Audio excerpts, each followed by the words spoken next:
Yasmine Abdel-Fadel. Hey, comment ça va, vous autres? Comment vous vous sentez?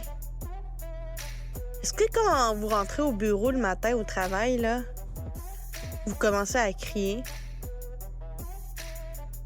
Comment ça va pour de vrai, là? Tu sais, parlons-nous, là. Je dis ça parce que on pensait que l'enseignante, là, en furie, qui hurlait sur des élèves de première année, ben, c'est une exception, mais là, il commence à y en avoir un peu plus, là. Tu sais, on est rendu à 3.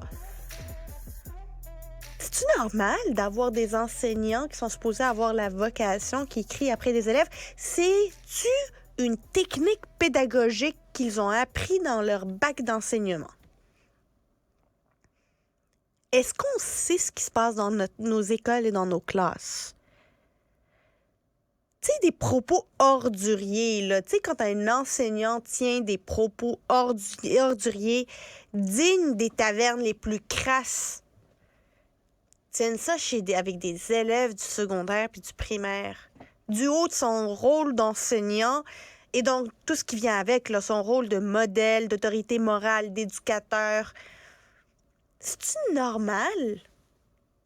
Est-ce qu'il y a des mécanismes pour empêcher ça, pour surveiller ça, pour avoir un rôle dissuasif à ceux qui seraient tentés puis penseraient qu'ils ont la liberté de faire ça parce qu'ils vont jamais se faire pogner puis qu'ils ne connaîtront jamais de conséquences parce qu'il y aura toujours un syndicat qui va venir les défendre quand il n'y a pas de preuves pour dire que ces personnes-là traitent des enfants de cette manière-là?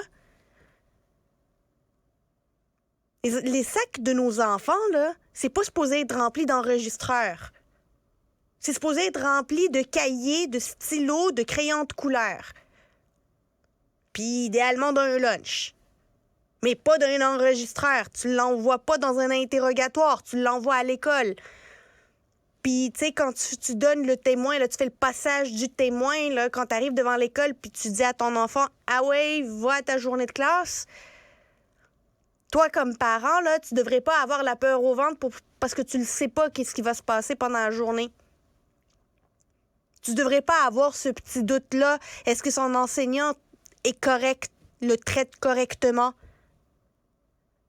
Est-ce que son enseignant utilise un langage correct? Le critique quand il faut le critiquer, mais le fait avec bienveillance. Le fait dans son meilleur intérêt, pas pour le rabaisser, pas pour l'insulter, pas pour y faire peur, pas pour lui faire détester l'école et tout ce qui se rapproche de l'école. Et là, ça me ramène à une question existentielle là, qui m'habite depuis 2-3 jours, mais même au-delà de ça, mais là, aujourd'hui, là, c'est ça que j'ai dans la tête. Un ordre professionnel. C'est-tu une profession ou c'est pas une profession, la job d'enseignant? Parce que tu peux pas y avoir une profession quand c'est le temps d'en parler, mais pas une profession quand c'est le temps de la surveiller. C'est soit c'est une profession ou c'est pas une profession. Moi, je considère que c'est une profession. Moi, je considère qu'il devrait y avoir un organisme qui, d'une part, doit s'assurer que les compétences sont acquises pour le rôle d'enseignement, que pas n'importe qui puisse aller enseigner à nos enfants, mais aussi cet organisme-là doit avoir un rôle de surveillance de ce qui se passe dans les écoles, qui puisse avoir un rôle d'inspection, qui puisse avoir un rôle de traduire devant un tribunal des professions des professionnels, des enseignants qui ne répondent pas aux compétences, qui ne répondent pas aux standards de qualité, qui ne répondent pas au code de déontologie. Pourquoi ça, c'est chez les médecins, chez les infirmiers, chez les dentistes, chez les vétérinaires? Mais ceux qui doivent s'occuper de nos enfants à tous les jours, mais il n'y en a pas de mécanisme. Pourquoi il n'y en a pas de mécanisme? Parce que les syndicats disent « Nous, on est déjà là pour jouer ce rôle-là. » Non, je m'excuse, vous ne le jouez pas, ce rôle-là. Moi, là, avec ce qui est sorti dans les écoles depuis les 2-3 derniers jours, j'aurais voulu qu'on ait un ordre professionnel où il y a une inspectrice ou un inspecteur et un syndic qui va venir, qui va enlever, qui va suspendre le droit de pratique de ses enseignants, qui va faire une enquête, qui va aller devant un tribunal, qui va déposer les preuves, qui va peut-être le suspendre ou la suspendre le temps d'une période donnée, qui pourrait exiger de la formation continue pour pallier aux compétences ou au manque de certaines compétences, notamment en ce qui a trait au savoir-être. Parce que c'est ça aussi, l'enseignement. Mais non. On n'est pas assez courageux pour dire que l'enseignement et nos enfants, ça devrait être une priorité, puis Puis avoir un ordre professionnel, il y en a un pour les criminologues.